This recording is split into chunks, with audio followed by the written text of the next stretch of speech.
December 16th, 1944. 5:12 in the morning. The sun had not yet risen. The hills of the Ardennes Forest in Belgium were still shrouded in fog and a quiet hum of fear. In the valley below, 3 American units, 2 infantry platoons and a forward artillery observation team were caught like fish in a net. They had fallen back into what they thought was a defensive pocket. Instead, it had become a kill box. German Panzer divisions were closing the pincers from 2 sides. Machine gun fire echoed through the mist, and the radio crackled with the last order from headquarters. "Hold your ground. Do not engage. Reinforcements are en route." Inside his M4 Sherman tank, Lieutenant John Donovan stared at the smoke shell in his hand. He wasn't supposed to use it. Not now. Not without approval. The field manual called it a waste. Command called it insubordination. But the men out there, his men, were running out of time. If the Germans completed their encirclement, they would all be killed or captured before the sun came up. Donovan's heart hammered as he looked at his gunner. "Just 1 round," he said quietly. "That's all we need." And in that moment, without orders, without support, and without any guarantee, he squeezed the trigger, launching a smoke shell that would either end his career or save more than 200 lives. An engineer turned tank commander, Lieutenant John Donovan was not born for war. If you had asked him in 1939 what he planned to do with his life, he would have said something about building bridges. He was a third-year student at the Massachusetts Institute of Technology, obsessed with blueprints and the mechanical harmony of steel and concrete. He once wrote in a letter to his father, "Designing a suspension bridge is like bending nature to man's will with numbers and steel." But then the war came. After the attack on Pearl Harbor in December 1941, Donovan went to the recruitment office, not because he wanted to fight, but because he couldn't imagine standing aside. He volunteered for the Armored Corps not out of bravery, but because he trusted machines more than men. By the winter of 1944, Donovan was in the Ardennes at the very beginning of the German winter offensive. He was 24 years old, commanding a Sherman tank crew attached to the 28th Infantry Division. The division had been pushing east, driving back German forces. But the German High Command was not ready to give up. In early December, Field Marshal Gerd von Rundstedt had ordered Operation Watch on the Rhine, a surprise counteroffensive designed to break through the American lines, seize a key transportation hub, and trap the advancing Allied units in a pocket. The main thrust was aimed at the highlands around Bastogne, a sleepy crossroads town with strategic roads leading in 5 directions. It was a desperate gamble. The Germans had lost most of their air power. Fuel was running low. Their armored strength was down to a few elite divisions, including the formidable 2nd Panzer Division and the Panzer Lehr Division. American forces had just established a fragile front near these highlands. 3 units, Donovan's tank detachment, a platoon from K Company, and a forward artillery observer team, were ordered to hold a ridge to the southwest of the town. The orders were simple: hold and wait. Reinforcements were expected within 24 hours, but war does not wait. On the night of December 15th, under the cover of darkness and thick fog, German armor began to move. By the morning of the 16th, the American GIs on the ridge realized they were no longer holding high ground. They were trapped in a low-lying area that was being surrounded. Radios buzzed with panicked messages. German tanks had cut the western road. Infantry was advancing from the south. From the north, artillery was bracketing any American unit that tried to reposition. There was no way out, only a choking sense that something had gone very, very wrong. Inside the Sherman, Donovan tried to keep his crew calm. He had his gunner, Private First Class Mike Riley, a quiet farm boy from Iowa. His loader, Corporal Frank Kowalski, a jack-of-all-trades from Chicago. His driver, Sergeant Sully O'Sullivan from Boston, who cursed like a sailor and drove like a madman. And his radio man, Private Jimmy Gallo, a 19-year-old from the Bronx, who hadn't spoken a full sentence in the past 2 days. They were not heroes or paratroopers. They were 5 young men inside 32 tons of steel with a 75mm gun and a handful of shells, including one thing they were ordered never to use without direct permission: a single white phosphorus smoke shell. It was meant for screening a retreat or for marking enemy positions for air support, but on Donovan's orders, they kept it in the rack just in case. "If we ever get into a real jam," he had told them weeks ago, "we might have to break the rules." Now that jam had arrived. German armor was moving fast. Intelligence had underestimated the speed of the counterattack. Command had been silent for the last 10 minutes. The only message Donovan had received was, "Do not engage unless attacked." "Hold your position." But that position was shrinking with every passing minute. Donovan could see American infantrymen falling back towards his tank from the woods. Some were wounded. One was carrying another on his back. They were all heading for a road that no longer existed, cut off by German troops who were now almost within sight. Donovan looked at the shell-marked WP, white phosphorus. His hand hovered over it for a second. What he was about to do wasn't in the manual, but then, he figured, getting killed in a ring of burning Shermans wasn't either. The encirclement begins. By 5:30 in the morning, the fog that covered the valley had begun to thin, but not enough to provide clarity. Visibility was still less than 200 yards. Trees loomed like ghosts. Shadows moved in strange ways. Every crunch of gravel sounded like the squeal of tank treads. The men of K Company, positioned south of Donovan's position, were now completely exposed. A German reconnaissance unit had found a gap in the defenses during the night and had pushed through faster than expected. Within 30 minutes, they had seized control of the western road, cutting off the only natural escape route for the American forces on the ridge. These highlands were no longer a forward position. They were a trap. Inside the cramped hull of the Sherman, Donovan listened to the radio traffic. It was chaos. One call came from a forward artillery observer. "We're taking hits from the south. Multiple vehicles requesting fire support." Another voice was shouting, "They're in the trees." Repeat, "They are inside the tree line." The reply from command was chillingly calm. "Fire support denied. Risk of friendly fire is too high. Maintain your position. Reinforcements are en route." Donovan turned the volume down. He looked through the periscope, scanning the terrain. In the tree line to the east of their position, he saw movement. Tanks, not ours. Short, stocky silhouettes. Panthers. 2 o'clock, he said. 3 of them, maybe 4, closing in. Mike Riley, the gunner, swung the turret, tracking the target. Kowalski already had the next armor-piercing round ready. "Do we fire?" Kowalski asked. Donovan hesitated. The order was not to engage unless attacked. Then the first explosion came. A German shell hit the artillery observer's position 200 yards to the south. There was a fireball and screams. There was no mistaking it. The fight was on. "Return fire!" Donovan yelled. Riley squeezed the trigger. The Sherman's gun barked. One of the Panzers took a round directly to its side and burst into flames. The others scattered and returned fire. The tank rocked violently. The ground around them erupted. One shell landed 10 feet away, showering the tank with dirt and shrapnel. The radio crackled again, this time from a liaison officer. "Command has lost contact with 1st Battalion.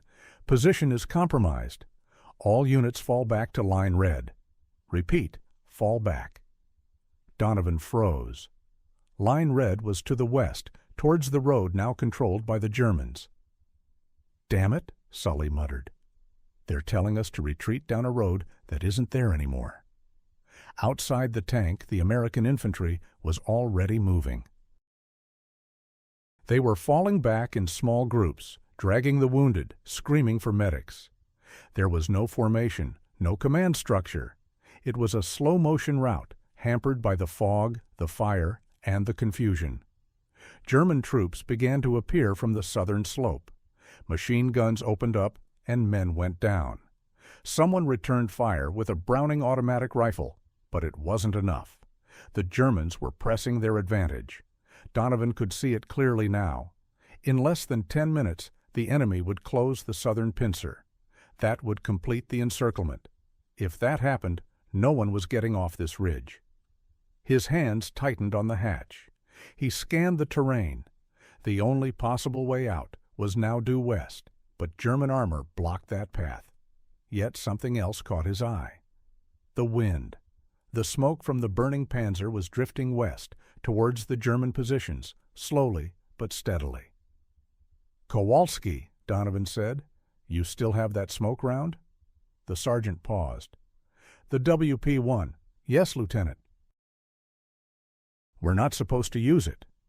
"Without—" "I know what the manual says." Donovan turned to the rest of the crew. "We're going to give them a chance. One shot, that's it. We fire that shell to the west. We create a wall of smoke. They may not be able to see what's moving through it. If they hesitate for even a minute, we can get these guys out." Sully raised an eyebrow. "And what if they don't hesitate?" Donovan met his gaze. "Then we've bought them time, nothing more." There was a long pause. Then Kowalski nodded. "Loading white phosphorus." As the loader slammed the round into the breech, Riley adjusted the elevation. Donovan cracked the hatch and watched the battlefield. Wounded soldiers were crawling, others were trying to drag radios or ammo boxes, and death was coming for them on steel treads. He whispered, more to himself than anyone else, "Let's make some noise." A crazy idea, a forbidden smoke shell. The white phosphorus round was never meant for this. Officially, smoke shells were used to conceal troop movements or to mark targets for airstrikes, not for direct combat, and certainly not without authorization. White phosphorus burned hot, spread fast, and didn't distinguish between friend or foe. In the wrong hands, or with the wrong wind, it could become a weapon of mass disorientation, or worse. Donovan knew all of this, and yet, as the Germans closed in and the screams of the wounded echoed in his ears, he saw only one thing. Time was running out. "Fire," he said. Riley hesitated for only a fraction of a second. The cannon recoiled with a thud. The white phosphorus round shrieked out of the barrel and burst in the air just 50 yards to the west of their position. Within seconds, a thick gray smoke began to billow across the field, like a curtain dropping on a stage. The wind, mercifully steady, carried it directly into the Germans' line of advance. The battlefield changed instantly. The Germans, seeing the sudden wall of impenetrable smoke, halted their advance. Tanks stopped, infantry froze. Through their binoculars, they could see next to nothing. The movement of the American troops had become invisible, and that invisibility, however temporary, was enough. "Move!" Donovan shouted into the radio. "All units, head west, now. Use the smoke. Go!" On the ridge, the scattered American units got the message.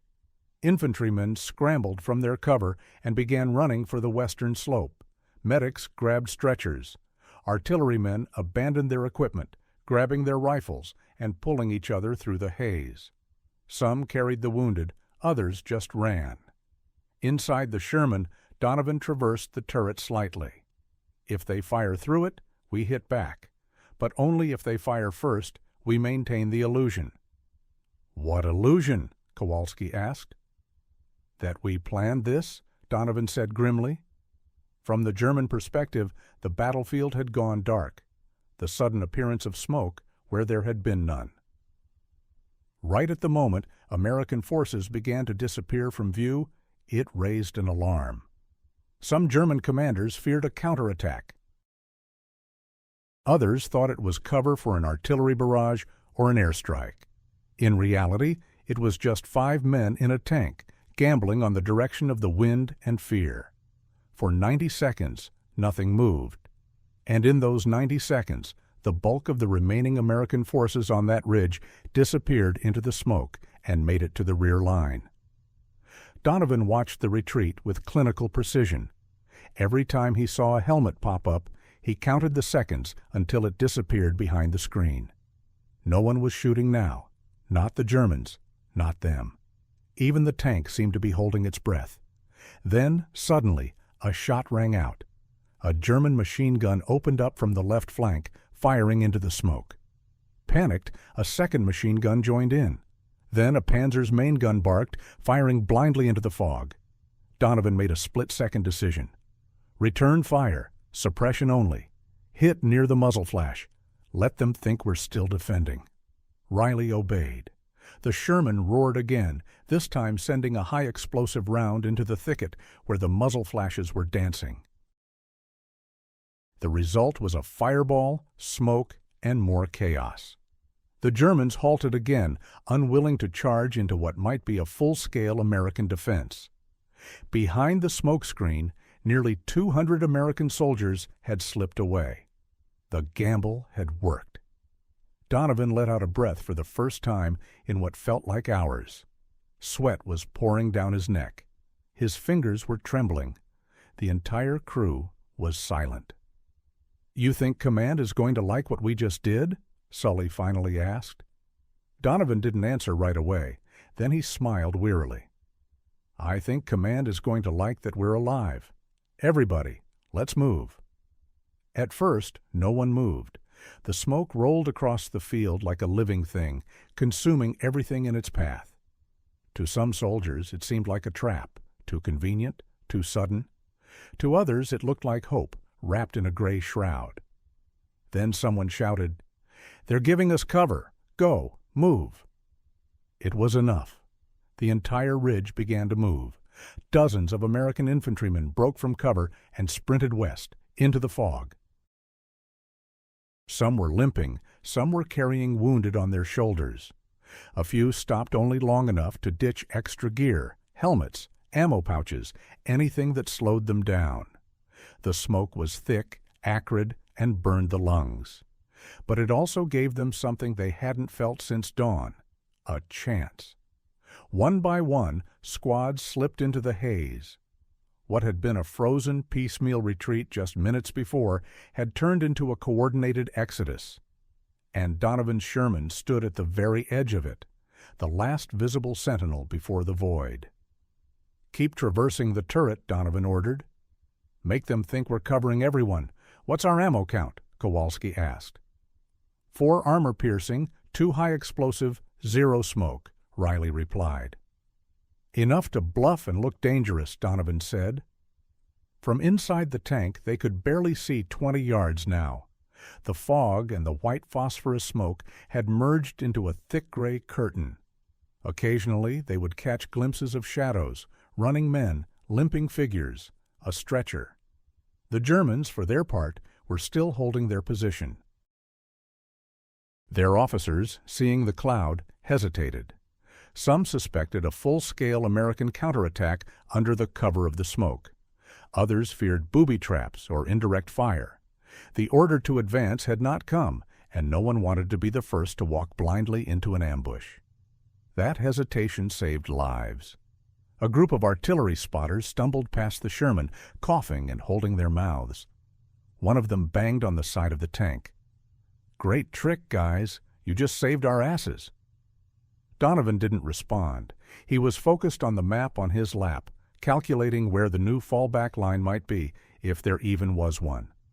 More groups followed. Some moved in silence. Others whispered prayers, curses, or the names of the men they had lost just minutes before. Then the last of them appeared, a squad from K Company, moving more slowly, carrying 2 seriously wounded men on makeshift stretchers. One man waved frantically at Donovan. "They're coming up. You need to get out of here now." Donovan nodded. He waited just long enough to see the last man disappear into the fog. "Sully," he said to his driver, "hit it. We're the last ones out." The tank lurched forward, its treads crunching over gravel and soft earth, moving west along the smoke trail they had created. As they moved, Donovan kept the hatch cracked open, scanning for silhouettes. Friend or foe? Suddenly, a muzzle flash. A German machine gun opened up from their right flank, firing blindly through the haze. Bullets pinged off the tank's hull. The tank shuddered from a glancing hit. Donovan ducked instinctively. Return fire! Suppression only! Riley swung the turret, firing a high explosive round into the source of the noise. The shell hit the tree line, and the explosion lit up the smoke for a fraction of a second before the gray curtain closed in again. Silence returned. They kept moving, passing burned-out trucks, abandoned helmets, and the occasional rifle. The battlefield looked like a cemetery in motion. 3 minutes later, they reached the edge of the smoke. The first rays of the morning sun were beginning to cut through the eastern fog. And there, just over the last ridge, they saw it. The American fallback line. Dozens of men were clustered behind trucks, sandbags, and makeshift barricades. Medics were running from one to another. Officers were shouting into radios. Someone was setting up a Browning machine gun. It wasn't pretty, but it was safety. As the Sherman crested the hill and came into view, a ragged cheer went up. They made it. The tankers are still moving. From his hatch, Donovan raised a hand, half in salute, half in a wave. Behind them, the smoke still billowed, buying them precious more seconds. A few more stragglers appeared, coughing and bleeding, but alive. The encirclement had failed. The Germans had hesitated, and in that hesitation, the American GIs had slipped away. All because of one shot, one forbidden shell. Inside the Sherman, Kowalski finally let out a breath. Next time someone calls smoke rounds useless, I'm going to punch him. Sully laughed. Next time someone says we're out of options, I'll say, wait for the wind. Donovan said nothing. He just looked back over his shoulder, watching the smoke trail fade. Survival and success. The morning sun rose higher as the last traces of the smoke began to fade. What had once been a battlefield now looked like the aftermath of a storm. Scattered equipment, splintered trees, patches of scorched earth. But through that broken landscape, nearly 200 American soldiers had made it out alive. Donovan's Sherman came to a stop behind a hastily constructed line of sandbags. A medic immediately ran over to check on the crew, but Donovan waved him off. "We're fine," he said. "Check the others first." Around him, the survivors were collapsing to the ground, coughing, drinking water. Some sat in silence, others wept. No one said much. They all knew how close it had been. A lieutenant from K Company walked over, his face streaked with dirt and soot. "Lieutenant Donovan." Donovan stood up, still brushing ash from his jacket. The officer held out his hand. "You bought us time we didn't have. I don't know what that was, but it worked." Donovan shook it. It was just smoke. The man smiled grimly. "Best damn smoke I've ever seen." At regimental headquarters, the initial reports were chaotic. Units out of position, communications lost, enemy strength underestimated. Everything pointed to the fighting around Bastogne being written off as a disaster, a costly tactical error in an otherwise advancing front. But then the reports from the survivors came in. Not just that they had escaped, but how one tank, against orders, had used a white phosphorus smoke shell to screen the retreat. The act had delayed German armor, thrown the enemy's coordination into confusion, and preserved 2 full rifle platoons and a forward artillery team.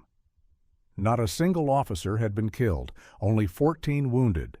Dozens of lives saved. Some even described it as a miracle. But command didn't like miracles that happened without orders. By noon on December 16th, Donovan and his crew were summoned to a mobile command post. The atmosphere was formal, tense. Colonel Raymond Stone, a strict by-the-book officer from division staff, wasted no time. "You used white phosphorus in violation of protocol," he said, flipping through a clipboard. Without authorization, without prior coordination, without confirming air or artillery coordination. That is a direct violation of current rules of engagement. Donovan stood at attention. Yes, sir, I take full responsibility. Stone looked over his glasses. Do you have any idea what could have happened if that wind had shifted? Yes, sir, Donovan replied. We'd have been dead anyway. The tent went silent. Then another voice spoke. Major Anisimov, the operations officer from the 30th Division. He looked up from his own report. Colonel, he said quietly, they saved 192 men, including all 3 forward observers. Without that smoke, we'd be collecting bodies today. Colonel Stone looked at the report again. He didn't smile, but he didn't argue either. You'll have a formal inquiry, he told Donovan, but unofficially, well done. That was it. No medal, no ceremony. Just an acknowledgement that something had gone right. In the days that followed, the battle for Bastogne raged on. The Germans failed to break the defenses. Their counteroffensive stalled. Allied air superiority returned as the weather cleared, and American forces pushed east again. The smoke on that hill became just one small footnote in a larger campaign. But for the men who survived because of it, it was everything. A week later, a chaplain held a small informal service near an apple orchard outside Bastogne. No crosses, no speeches, just a gathering of those who had made it. Lieutenant John Donovan didn't say much that day. He stood with his crew, listening. When someone asked him how he got the idea for the smoke, he just shrugged. Sometimes you've only got one shot, he said. The trick is knowing when to take it. Aftermath and recognition. The formal inquiry took place 5 days later. It was held in a requisitioned schoolhouse that served as a temporary division headquarters. The windows were still blown out from artillery, and the air smelled faintly of damp chalk and diesel. Donovan arrived in a clean jacket, his boots polished, staring straight ahead. He did not bring his crew. They had not been summoned. This was about one man and one decision. The board consisted of 3 officers, a major from logistics, a legal officer, and a combat veteran from another division. The tone was procedural. They asked Donovan to recount in minute detail what happened on the morning of December 16th. The enemy's disposition, his observation of the wind direction, the state of the terrain, the proximity of friendly units, and, of course, why he chose to deploy a forbidden white phosphorus round. Donovan told them everything, without embellishment, without apology. He concluded simply, I believed the smoke would delay the enemy long enough for our men to get clear. And it did. After he finished, there was a long pause. The legal officer spoke first. Lieutenant Donovan, you are aware that under different circumstances, the unauthorized use of white phosphorus could be grounds for a court-martial? Yes, sir. I am fully aware. The logistics major added, You understand the risks you expose the downwind units to, including potential friendly fire casualties, had the wind shifted? Yes, sir. Finally, the combat veteran leaned forward. He had a Distinguished Service Cross on his jacket. He had been at Normandy and in the Ardennes Forest. I've read all the after-action reports. You knew the risks, and you made the call anyway. You took a gamble, and you won. Donovan said nothing. The veteran continued. That takes more than guts. That takes judgment. He turned to the others. I recommend no disciplinary action be taken. There were no objections. The final report would state, Lieutenant John Donovan acted outside of standard protocol, but in keeping with combat necessity and sound tactical judgment. Disciplinary action is not recommended. Unofficially, the word spread quickly. Within a week, officers from 3 different units requested after-action debriefs with Donovan. They wanted to know exactly how he had judged the wind, how far he estimated the smoke would carry, how long it lasted. His decision, once considered reckless, was being studied. By early September, a quiet directive went out among armored units. Under certain circumstances, the use of smoke could be authorized at the discretion of field commanders if it enhanced unit survivability. The rules had changed, slightly, but significantly. As for Donovan, he and his crew were moved out of the Bastogne sector and reassigned to support operations closer to the German border. They would fight in the Battle of the Rhine and later in the push into Germany itself. They survived both. In November of that year, Donovan received a small envelope with a typewritten notice. He had been awarded the Silver Star for gallantry in action. There was no ceremony, no photographer. The medal was handed to him at headquarters with a form to sign. He stared at the box for a long time before putting it in his duffel bag. Later that night, Kowalski asked, "You gonna tell the folks back home about that?" Donovan shrugged. They'd probably just ask what took so long. Sully chimed in, "You think they'll ever put your little smoke trick in the field manuals?" Donovan smiled faintly. "Maybe, but I hope no one ever has to use it again." It wasn't the kind of glory people read about in the papers. There were no parades. But among the men who had walked through that curtain of smoke and lived, Donovan's name became something more than just a rank. It became trust. And in a war, trust was rarer than medals, strategy, lessons, and legacy. Historians would later describe the Battle of the Bulge as a turning point, not because of its scale, but because of what it revealed. On paper, the German counteroffensive, Operation Watch on the Rhine, was a bold move. It involved over 100 armored vehicles, including elite SS Panzer divisions. Their objective was strategic, to break through to the east and split the Allied front in two. Had they succeeded, the entire momentum of the summer campaign might have been reversed. But they failed. And while Allied air power and coordination played a huge role in repelling the German push, the small, unexpected moments mattered too. Moments like the one that happened on a ridge near Bastogne on December 16, 1944. Military analysts studying the battle later noted the psychological impact of Donovan's use of smoke. The German infantry commander leading the assault on the ridge reported in his field journal, "Visibility ceased, enemy position unclear, fear of ambush under cover of a chemical screen, ordered temporary halt to advance." That temporary halt lasted nearly 12 minutes. In that time, the American GIs escaped. 12 minutes changed everything. Strategically, the incident confirmed a truth as old as war itself. Information and perception matter as much as firepower. The Germans, though better equipped and more experienced, hesitated because they did not know what was behind the smoke. In war, hesitation is a quiet killer. And in this case, it was a lifesaver. Donovan's actions also triggered a quiet shift in doctrine. Armored training schools began to incorporate more flexible uses of smoke. Instead of treating smoke shells as an emergency, last resort tool, they began to teach soldiers to see them as tactical assets, force multipliers when used with the right timing, terrain, and weather. It was a subtle change, not dramatic, but lasting. Outside of military circles, the story never became widely known. There were no front-page headlines, no newsreels featuring Donovan or his crew. For those who lived through it, however, the moment remained vivid.